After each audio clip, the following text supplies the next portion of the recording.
Now, from WYDC TV, this is Big Fox News at 10.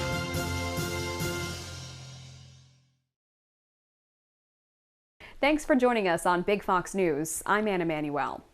In response to the mass shooting in Buffalo, New York, Governor Kathy Hochul signed an executive order to set up a new domestic terrorism task force to prevent future attacks. They'll develop the best practices for law enforcement, for mental health professionals, for school officials to address the rise in homegrown extremism. And we'll make sure that they're trained to know how it occurs, where it occurs, and how to stop it. A massive police response in Rochester following reports of a possible active shooter situation. It happened this morning on Scottsville Road across the street from an airport. It turned out to be a false alarm involving an employee who was recently sent home early, a Facebook message group, and an incorrect address. Police confirmed that no one was injured, but say it might take a couple days to sort everything out. The person that precipitated this whole thing, the employee that was let go, sent home a couple weeks ago, we do have that employee. We are talking to him. He is not an active threat at this time. And everything else we've been looking at is just going to be follow-up for probably a few days on all this information. Have a flight planned in October or for the holidays? If so, you'll want to make sure you have a verified real ID. Starting on October 1st, airline passengers will have to present a real ID or passport in order to board domestic flights. A real ID is not much different from a typical driver's license, except in the way that it's verified. If you don't have a real ID, you'll need to visit the DMV and prove your identity, state residency, social security status, and lawful presence in the U.S. Alive After 5, Elmira's largest family-friendly happy hour and street music festival, kicked off today with performances by Fright and the Variables outside of Los Panchos and rounding third. It's the first of 10 nights of music, food, and art. The events will be on Fridays every 2 or 3 weeks until October. The next one is June 10th at Patrick's with performances by Sweats and the Uncle Uka and the Guys. For a complete schedule, you can go to elmiradowntown.com. One of the region's biggest events is now less than a week away. Glassfest 2022 kicks off next Thursday evening with the glass ribbon cutting at the Corning Museum of Glass at 5:30. Friday, Saturday, and Sunday will feature lots of live music throughout the Gaffer District, with a concert each night in Riverfront Centennial Park and a fireworks display Saturday night. Saturday and Sunday will also have on-street vending for local businesses and artists. For a complete schedule of times and events, you can go to gafferdistrict.com. If you're looking for something to do this weekend, the 8th Annual Wildflower Festival is tomorrow in Hornell. It's free for the whole family and features live music, vendors, bounce houses, arts and crafts, and a chance to take home your own wildflower seeds. It runs from noon until 6 p.m. Former New York City Mayor Bill de Blasio says he's running for Congress. The Democrat making the announcement this morning. He'll run for a seat in the newly configured 10th District, which includes parts of Manhattan and parts of Brooklyn. In a tweet announcing his candidacy, de Blasio wrote, quote, "The way to save our democracy is to be a part of it." The primary is scheduled for August 23rd. President Biden is focusing on foreign policy as he makes his first trip as president to Asia. Back at home, economic woes are adding up, leading to the lowest poll numbers of his presidency. Caroline Shively has more from Washington. For the first stop on his Asian tour, President Biden got a look at a Samsung computer chip factory, the model for a $17 billion plant set to be built in Texas.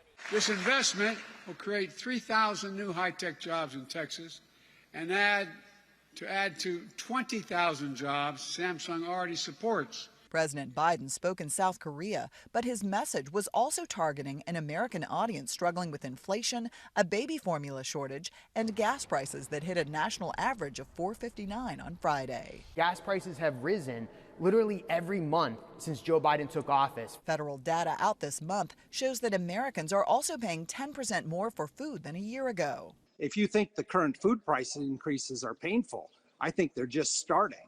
Those higher prices are helping drive the president's approval ratings lower. A new Associated Press poll finds that 67% of Americans disapprove of his handling of the economy. But one economist says the president isn't the one to blame. 95% of what happens in the economy with growth, with inflation, et cetera, has nothing to do with the White House. It's all driven in the private sectors. That AP poll found that President Biden's overall approval rating stands at 39%, the lowest of his presidency. In Washington, Caroline Shively, Fox News. On Wall Street today, investors saw early gains evaporate. The S&P 500 is tiptoeing close to bear market territory, down nearly 20% since its record high on January 3rd, with inflation and recession fears driving the recent sell-off. The Dow gained 8, the S&P 500 was flat. The Nasdaq was down 33. Russia's invasion of Ukraine is nearing its 100th day. The U.S. is sending more aid to Ukraine as heavy fighting continues in the east. Trey Yingst has more. More aid is on its way to Ukraine. The U.S. announcing yesterday the shipment of $100 million in military equipment, including 18 more howitzers and anti-artillery radar systems. That's in addition to a $40 billion aid package passed by the Senate this week. The Pentagon says more weapons will be in Ukrainian hands very soon. There's a process here that has to play out in terms of what we propose to the Ukrainians, the back and forth we have with them, and then what ultimately the president authorizes. Ukraine's troops continue to put up a strong resistance against Russia. They recently launched a counteroffensive here in Kharkiv. Ukraine's military says Russian troops are still shelling parts of the region, but reduced attacks on the city itself. Moscow now shifting focus to the Donbass. Forces launched an attack on several cities in the Luhansk region. The region's governor says the violence killed a dozen people and destroyed more than 60 houses. The occupiers are trying to increase pressure. The bombing and shelling of other cities, the air and missile strikes of the Russian army. All this is not just hostilities during the war.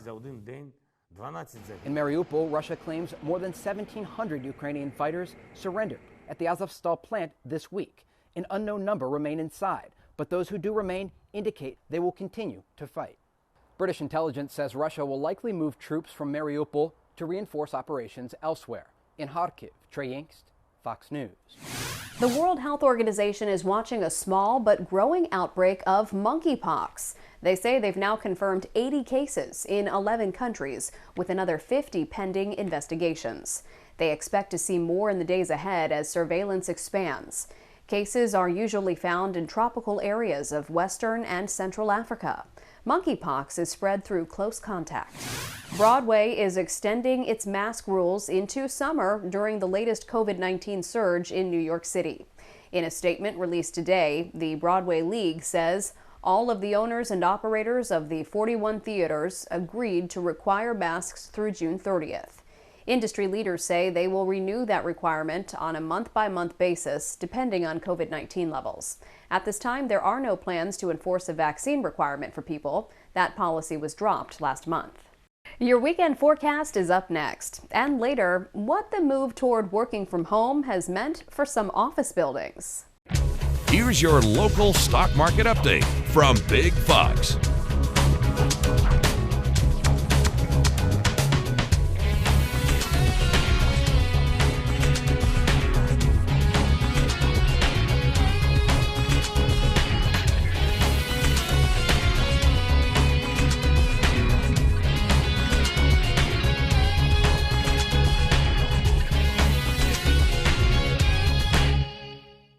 Now, your Twin Tiers forecast from Big Fox.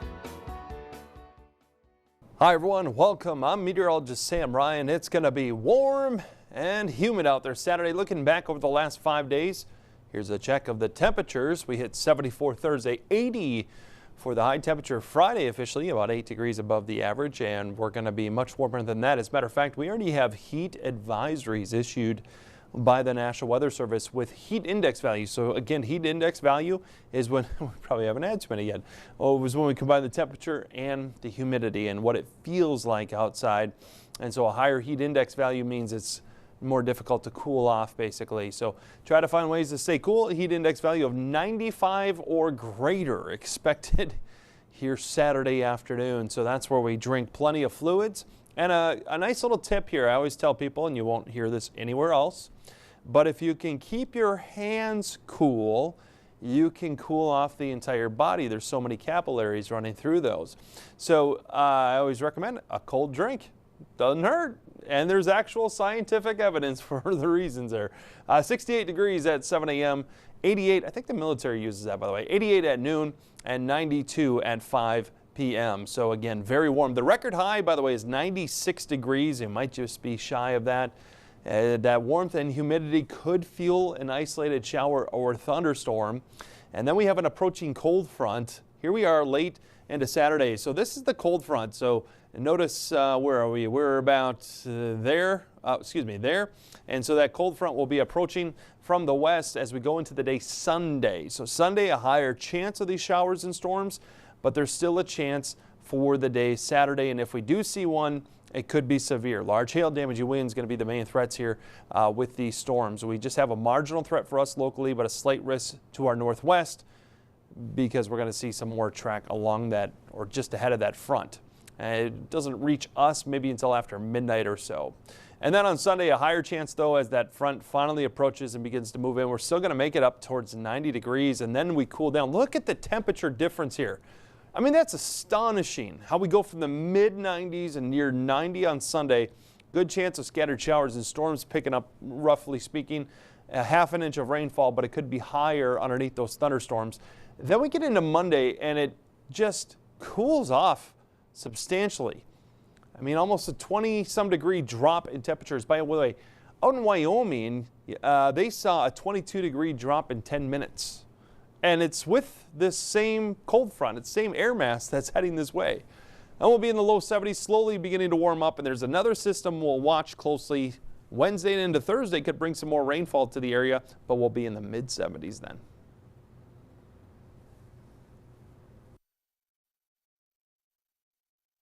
The Biden administration opens up money for school districts to go green. Today, the Environmental Protection Agency announced that $500 million is available for school districts, school bus operators, and contractors to buy new zero-emissions buses and replace older buses. The first round money is from the infrastructure bill. $5 billion is earmarked overall over the next 5 years. Applications open today and will run through August 19th. The EPA will also sponsor a grant competition for the next 5 years. U.S. federal regulators take more action to help consumers battling robocalls.